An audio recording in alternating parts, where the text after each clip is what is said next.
And she's going to have bigger problems than bringing your jobs back, I'll tell you. But she doesn't have a clue. She's not bringing anything back. She's the one that let him go, her and the group. They let him go. You know what? During the debate, did I win the debates, by the way? I won the debates easy. But during the debates, she'd say, I'm going to get ISIS. I'm going to this. I'm going to that. I kept saying, why didn't you do it?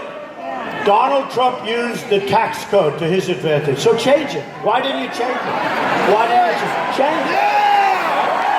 Change the tax code. But she wouldn't do that because all of her rich guys that are supporting her, they're no different than me. They do the same thing. So she's not going to change anything. You know, it's called a politician. All talk, no action. So what happens is I get this poll and it says we're doing well in Michigan. Well, not for me well, but for all the geniuses that work for me. They say, oh, well, you're even in Michigan. So I say, let's go to Michigan because we just left another place. I said, let's go and win it.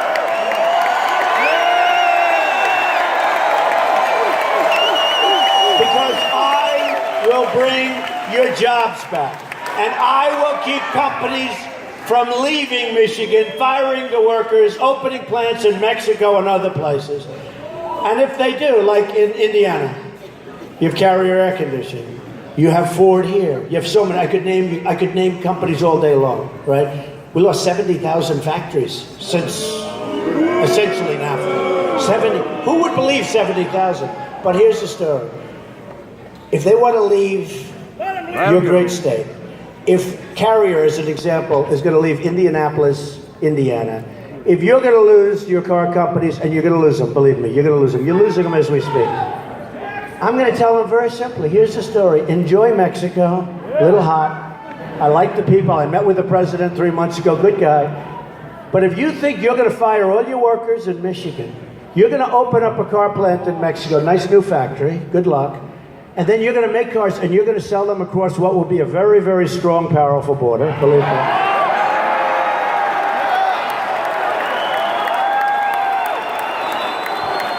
I'm going to tell them, there will be consequences. There will be consequences.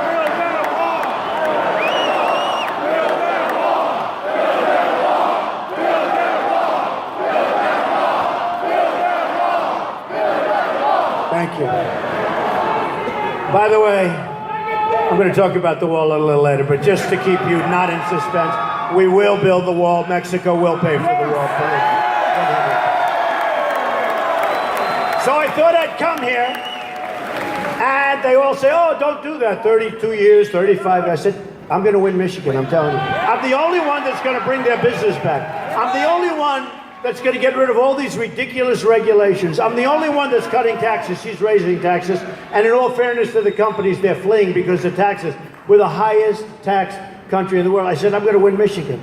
So let's see what happens, okay? Let's see. Now, on a nationwide basis, we're winning nationally. We're winning in Ohio. We're winning in Iowa. We're winning in North Carolina. That one just came in.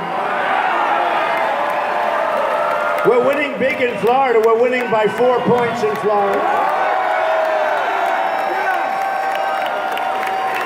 You know, they give you phony polls, folks. Phony polls. So I've been hearing about Texas. Texas and I, we have a great relationship. But they're saying, Texas is close. Texas. So the other day I'm watching one of the networks, and a guy calls in, great guy, Sid Miller. I don't know Sid Miller. Got a big cowboy hat on, great guy. Big white cowboy hat. I said, where do you get that hat? And he calls in, he goes, you know, I don't know what you people are talking about, but I'm from Texas. And we have more people voting than I've ever seen in my life, early voting. Said they're coming from all over the state. We've never seen some of them before. They haven't voted in 20 years. Some of them haven't voted at all. And they've got Trump stickers on them and shirts and hats. And he said, now you're saying it's close in Texas, but you're a bunch of liars. It's not close. This is a total wipeout in Texas. And that's what I thought. And by the way, the same exact thing is happening in the great state of Florida. Florida, They have lines that are 4 blocks long. If you went there 4 years ago, there are like 2 people waiting to vote, and they're falling asleep. They have lines that are 4 and 5 blocks long. I passed one 2 days ago. I was in Florida, and I say, "What's going on over there?" I thought it was like a concert. It's people waiting for hours and hours to vote.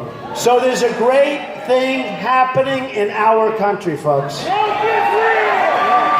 It's called common sense. It's called build up our depleted military. We need it so badly now. It's called save our Second Amendment.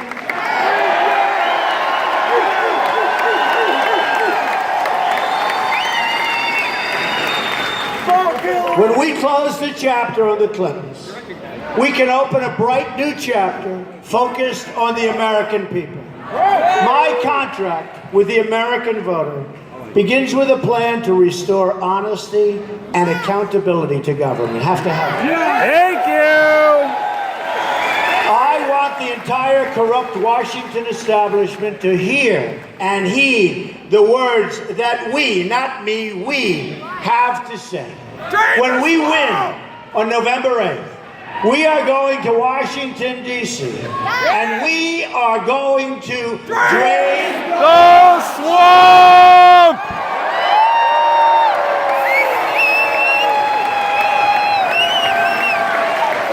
Have to deal with some stench for a while. Drain the swamp! Drain the swamp! Drain the swamp! Drain the swamp! You know, I told a couple of groups, it's like started a week ago. I hated it. It sounded so hokey. Drain the swamp. You have to be kidding. Drain the swamp. It's I great! said, you know what? Maybe I'll try it. So I was with a big group, a tremendous group of people, actually in New Hampshire. And I said, drain the swamp. The place went crazy. So I liked it a little better. Then I did it again and again. And now everyone's screaming, when are we draining the swamp? When are we... And I tell them the story. I knew Frank Sinatra. Drain the swamp! Drain the swamp! Drain the swamp! Drain the swamp! Drain the swamp! Drain the swamp! Drain the swamp! Drain the swamp! Frank Sinatra had My Way. Didn't like it. Didn't like it. Then he sang it. People loved it. He sang it again. People loved it. Then it goes out. It becomes the #1 song. All of a sudden he loved it. That's with me. Drain the swamp. Okay. I love it. Well, it's very descriptive because it is. It's a dirty, rotten, stinking swamp.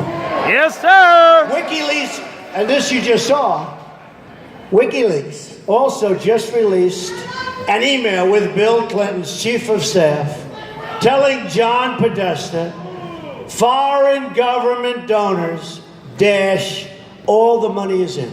Yep! That should be, you know what? That should be our next phrase. All the money is in. All the money. This is from foreign governments. He doesn't mean taxes. No, he means the money going into their bank account. All the money is in. That's pretty good. I like that one. All the money is in. So that was just another one of WikiLeaks. I'll tell you what. But they are nasty to Hillary. You know, for a person that's supposed to be a leader, she's not a leader. But boy, do they speak badly, every one of her people. Bad judgment. She's got nothing going. Hillary Clinton put the office of Secretary of State up for sale. And if she ever got the chance, she would put the Oval Office up for sale too. And very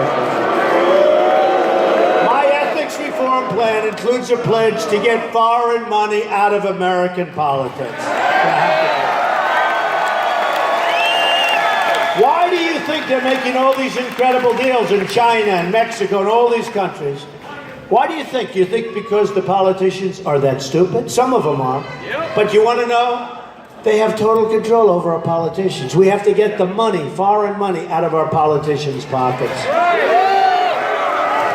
My contract also includes a lifetime ban on government officials becoming lobbyists for a foreign government. That includes a ban on former White House officials lobbying on behalf of a foreign government during trade negotiations.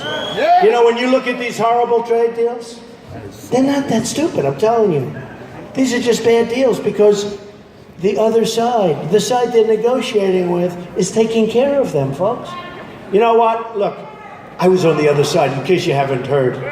I spent a long time on the other side. But I love this country so much, and I saw what was happening. And the day I announced on June 16th of last year, boy, did I become an outsider. I think I became the all-time outsider. And I'm very glad I did it, because this is something, again, this is something that has never, ever happened before, or never close. And we're going to carry it home in November 8th. At the core of my contract is my plan to bring back your jobs. Yes. Nobody even talks about that. You don't have politicians talking about that. Nope. Michigan has lost 1 in 4 manufacturing jobs since Bill Clinton signed NAFTA. You know, it was Bill Clinton that signed. A lot of people don't know. A deal strongly supported by crooked Hillary. Before NAFTA went into effect, there were 280,000 auto workers in Michigan. Today, that number is down to less than 160,000 workers, and it's going down fast.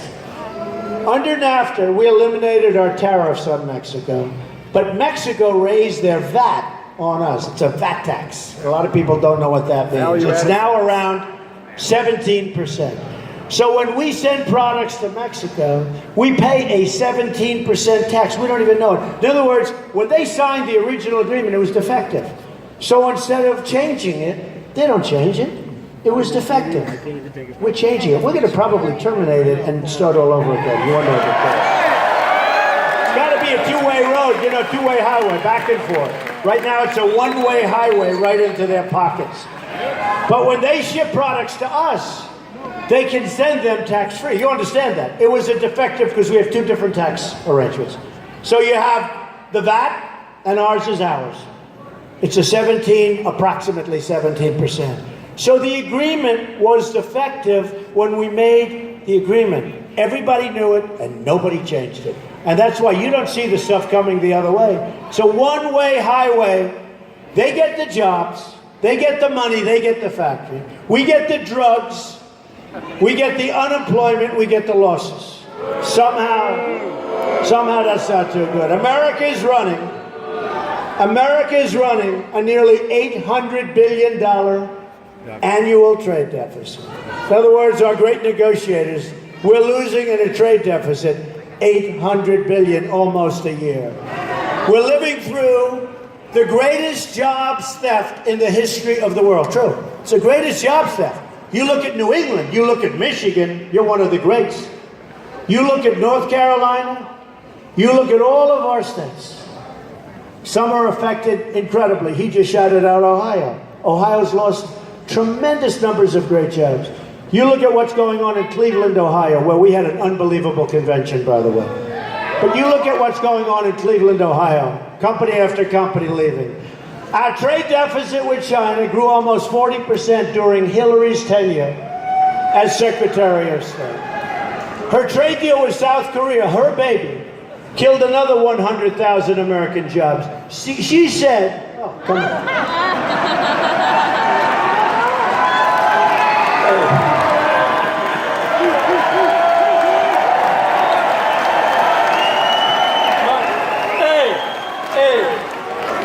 My man needs a break up here. And I'll tell you what, he's never going to wear out. He's never going to forget about all of us. And I want to tell you this fact too before, just to give him a little bit to rest here. How many of you have ever been in the armed forces? Army, Navy, Air Force? Raise your hand. Any of you that have been there? How many of you have a parent, a son, a daughter, whatever, in our armed forces? Is there any organization in our country that deserves the absolute best treatment that we can give? Is there any organization more important than our military? This man will see that our military will be always the best in the world. They will have the best conditions. They will be the most highly thought of organization in the United States. And he will see that our military is able to protect us from any problems that might arise anywhere, and will protect your sons and daughters who are in the military.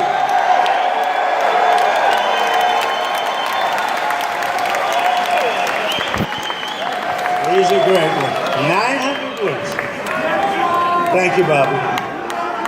That's true about the military, and it's true about the veterans. We're going to take care of your veterans. Hillary got rich selling you jobs.